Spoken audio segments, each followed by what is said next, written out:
Okay. Yeah. Don't trust our pen, man. Don't trust our pen. Reviews, actually. We're starting our very first review. We love the reaction game, but we thought that it was time to really take our reactions to like a new level and actually give a thorough review of some of the best comedians in the game, and I think we've seen enough of stand-up comedy these days to actually put our 2 cents into what we really think is going on. Mm-hmm. And I think this is probably, to me, I think this is one of the most anticipated comedy specials to come out last year of 2022. Explain why. Because like I think Andrew Schultz, this was like his first, huge comedy special. He was supposed to get this on HBO, but he decided to turn it down. I think it was HBO. They might correct me, but I think it was HBO. But he turned it down because they wanted to cut out a lot of his jokes and his bits because they was too offensive and shit like that. But before, when they signed him to a deal, they already knew all this stuff about him. And they wanted to cut it out because, it was like, the times was getting, cancel culture was on the rise again, and they didn't want, to be aligned with that. So, he, like what he said, he bought his special back from them, and he decided to, do it on his own. And he made a lot of money doing this shit. And I think he sold it for like $14.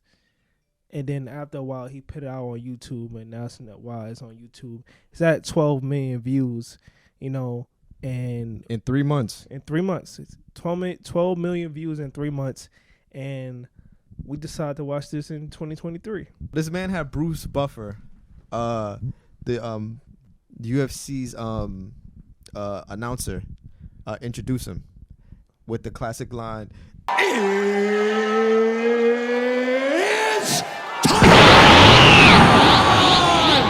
So I thought that was pretty dope for him because he sees himself as like, I can imagine him seeing himself like, I'm about to get it. I'm hyping myself up. I'm about to go. So this is actually a big fight for him. So what were you gonna say? I think it was a big. Well, I'm gonna piggyback up what you did. I'm jumping on your back again. You feel me? Yeah.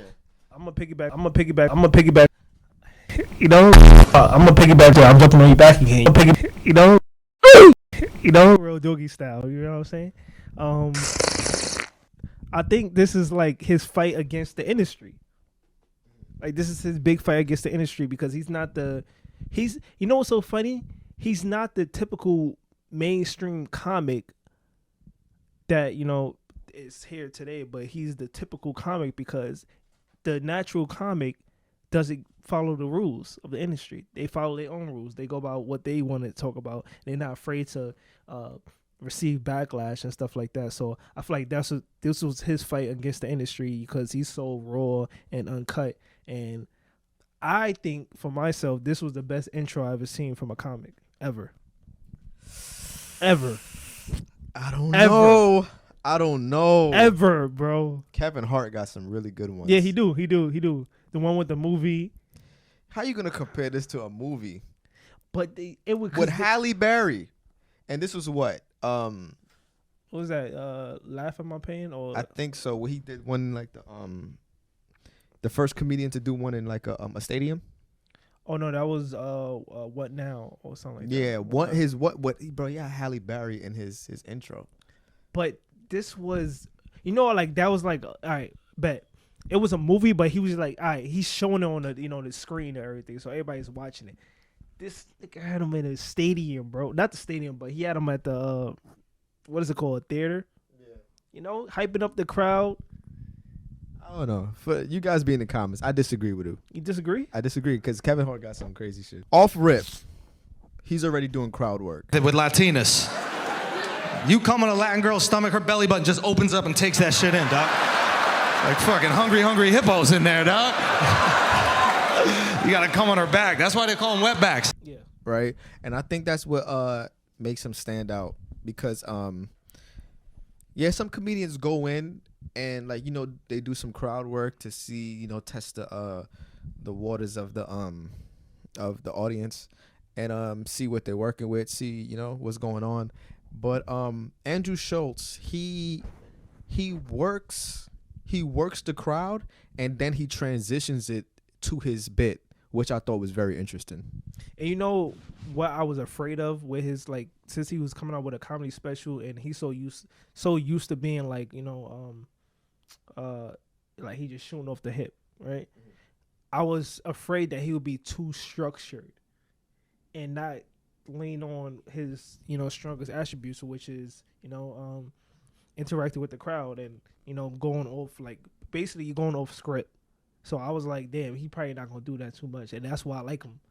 Like, that's why I like most about him. So I was happy that he started off like that too. Like, nah, like, y'all gonna get the same Andrew Schultz that y'all been seeing, So soon as Andrew Schultz comes on, he talks about, like, he picks out a Latina woman and her significant other in the crowd, and then he starts talking about birth control, basically, and like shooting the club up, because all my guys that smashed the Latina, y'all know that, like, once they get pregnant, it's over. Ike Ramba. Ike Ramba.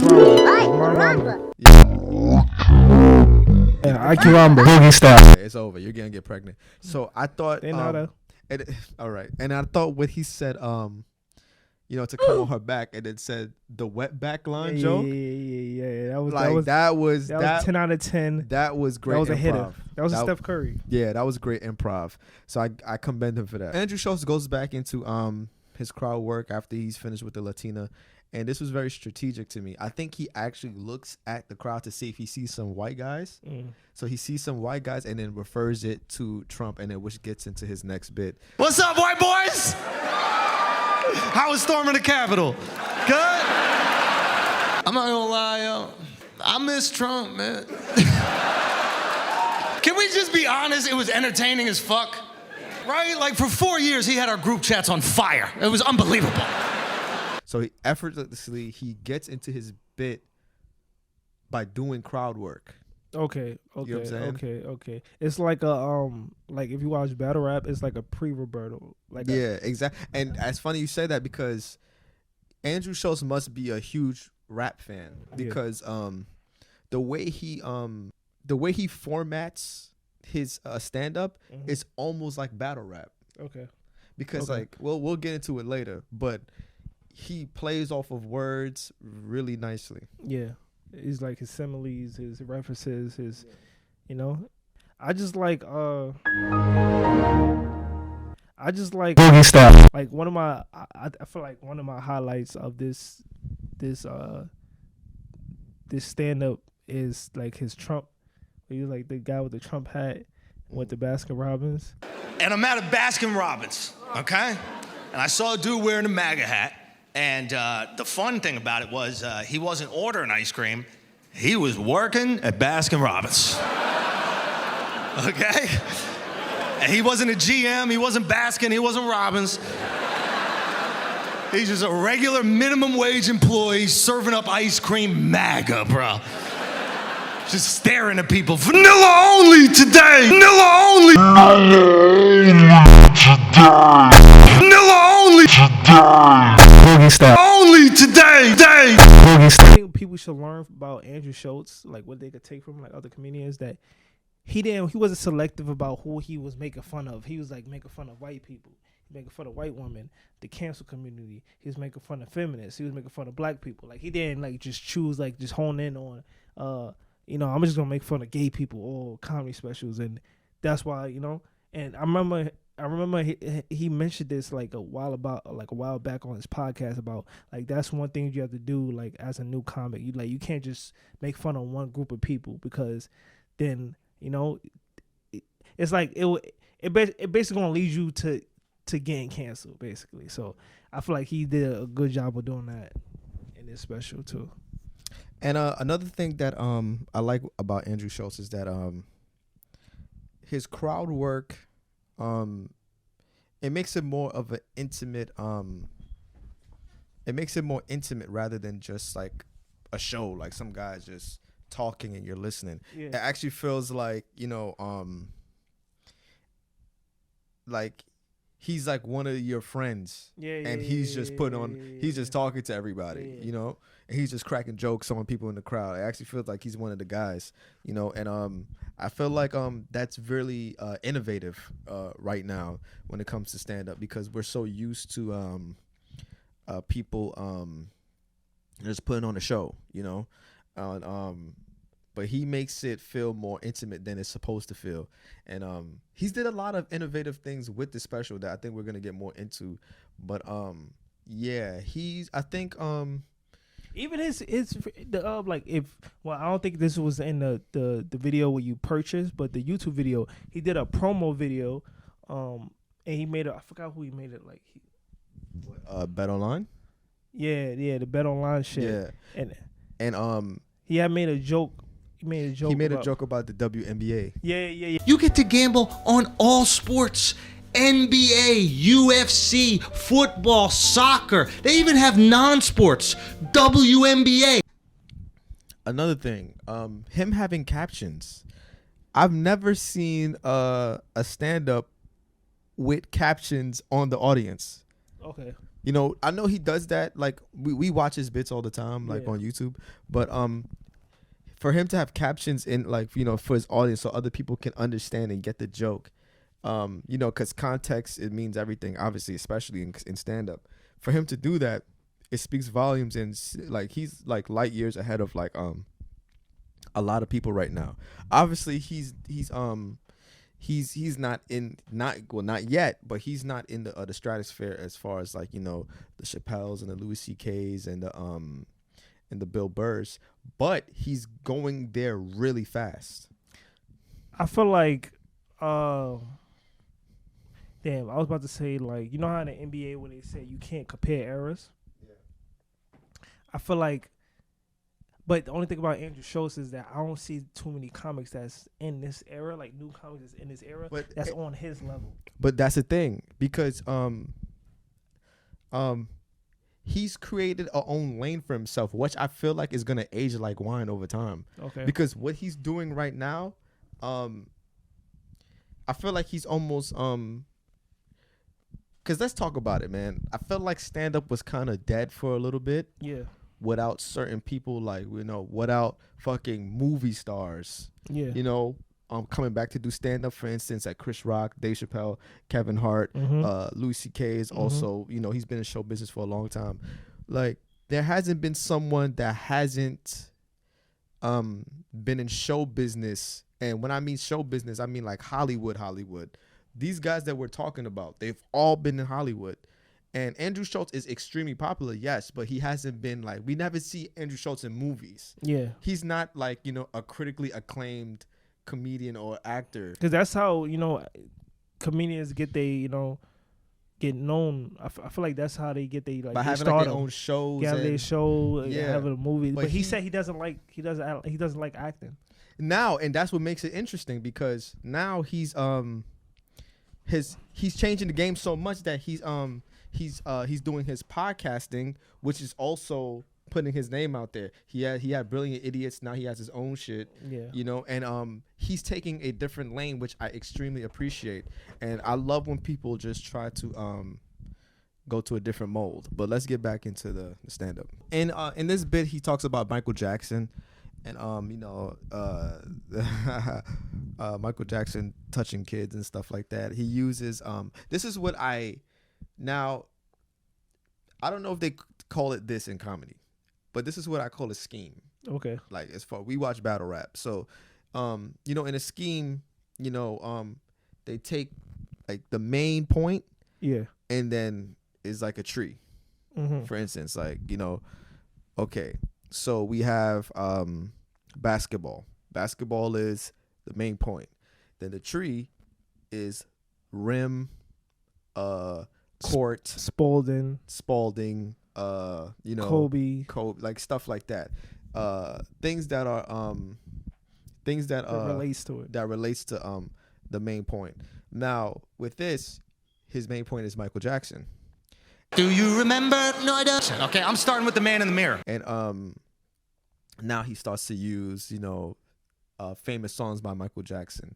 Remember the Time and other songs, so and then he starts to go from that until his Michael Jordan bit, which gets a good laugh from the crowd. If Michael Jordan molested me, I could walk it off. And this is why I'm saying he's so great at playing off of words, because he started off with Michael Jackson licking the butts of children, to Michael Jordan licking his butt, and Michael Jordan is extremely known for sticking his tongue out, which I thought was pretty funny. I didn't even catch that. That was good. I didn't even catch that. All right, so around the next bit, now this is my only gripe, right? This is the only thing.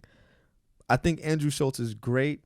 I feel like this stand-up is great. We didn't get to finish the results. I mean, the rating yet, but I feel like the stand-up is great already. Haven't seen anything as good from recent comics so far. But my only gripe, my only one, Schultz is not a good impressionist. Okay. That's my only gripe. Okay. You guys can disagree in the comments if you want. That's my only gripe. Okay. He's not a good impressionist at all. Okay. Like, his Jamaican accent was terrible. Yeah. My man's was running as fast as humanly possible. Some might even say it was cool running in that bar. But I made him feel the rhythm. Feel the rhythm. I got the right temperature for shelter you from the storm. The rhythm. On the river, on the bank. I feel like his Jamaican accent sound real Irish. And which we touched on. If you guys watch our videos, which I was proven correct. You was laughing at me. Yeah. But Irish, pirates, and Jamaicans, they all have a similar.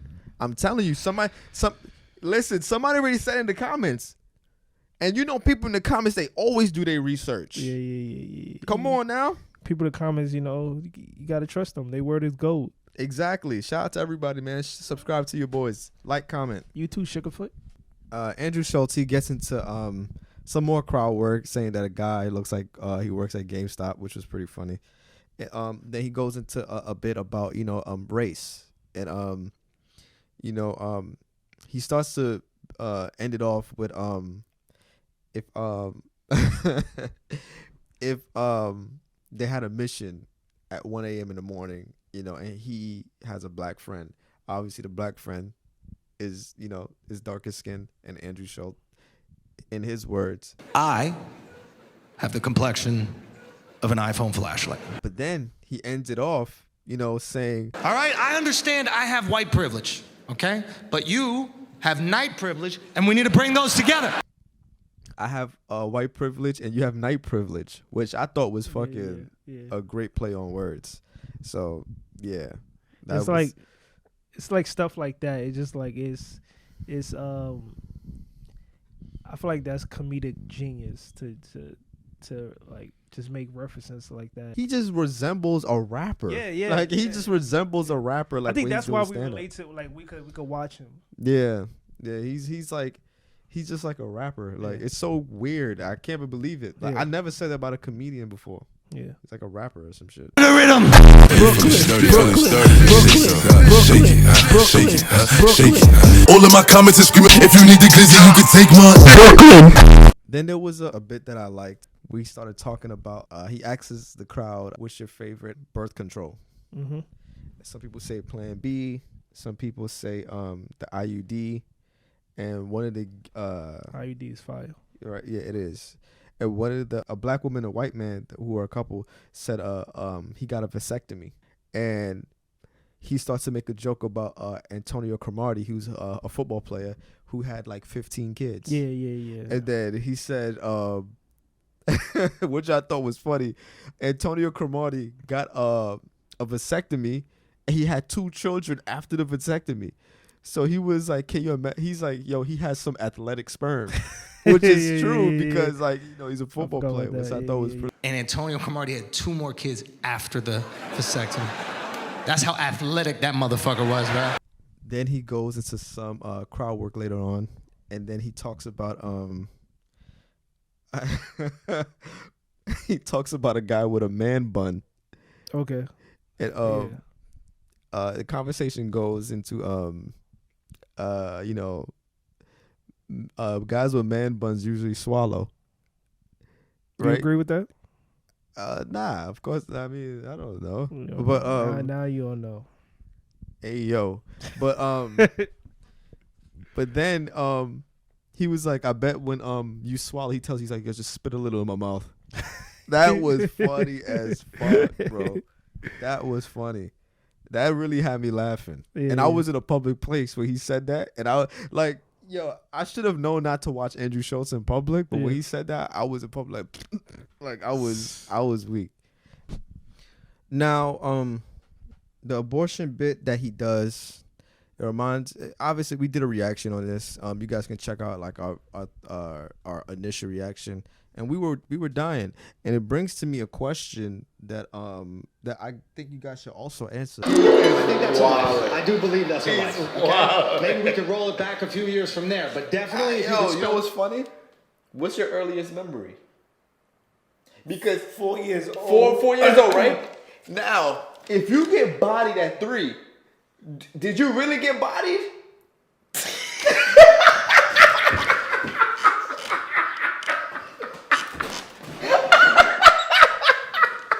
Those are true questions that I really have. So let us know, you know. So yeah, Andrew Schultz, man, he bringing up the hard hitting questions. So I've noticed that along the way of this stand up, that Andrew Schultz started like heating up. So it's funny that you call him Steph Curry, because the more he gets the crowd, the more he just keeps rolling. Like I agree. around this time, like around like the 40-minute mark, he's just fucking killing them. He gets into the iPhone and Chinese joke, which I thought was great. Yeah. And he was Mash it up.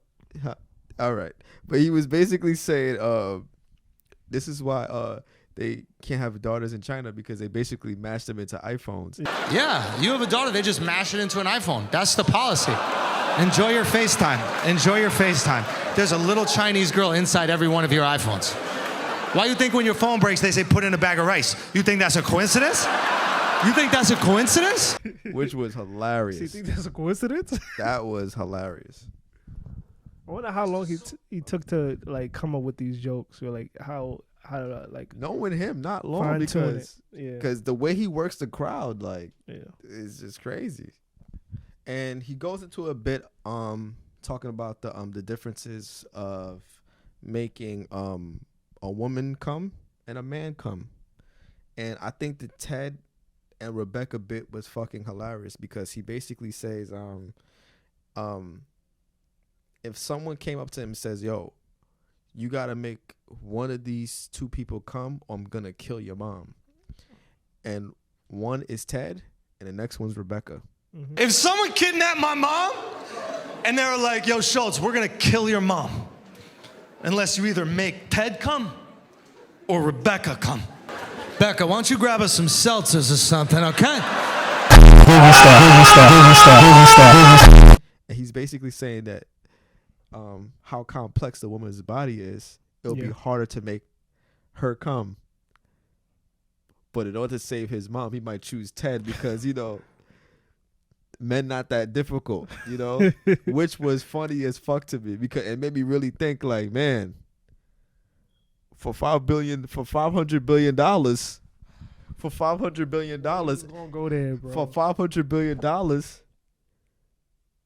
and somebody say like, yo, it's either one of them two. Man, I know for sure.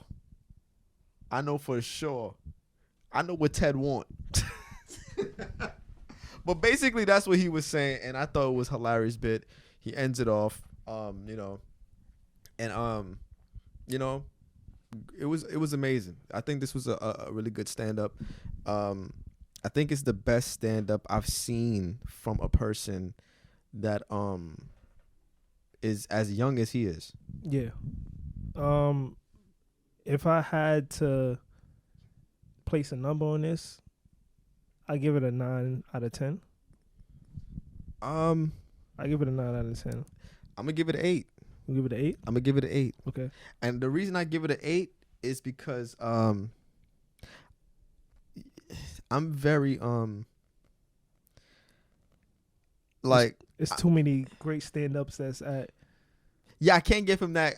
Because I feel like Schultz is just getting started. Am I wrong? Am I wrong? No. You're not wrong. I feel like Schultz is just getting started, and I'm gonna give him some room of improvement because I always feel like context matters in whatever you do, and I feel like he definitely has room for improvement. Because I hate to be this guy to be a nitpicker because we all agree that it was hysterical, like it was hilarious, and he's great. He's probably in his generation right now, he's probably the number one guy. Yeah. But what I consider a 9 or a 10 out of 10 stand up is if I can learn something from the stand up. Okay. And if you can make real touchy subjects into something funny, and it can create conversation amongst the people. Well, what I take from it, well, not what I take from it, but how I rate it is if I'm engaged throughout the whole stand-up. And I was engaged the whole time. And I'm not trying to like shit, like I feel like 8 out of 10 is fair. No, the 8 out of 10 is good. If somebody says it's 8 out of 10, that's great. Yeah. Like, a movie 8 out of 10, that's great. Yeah. I'm just like, it is 9 out of 10, 10 out of 10. That's what you saying.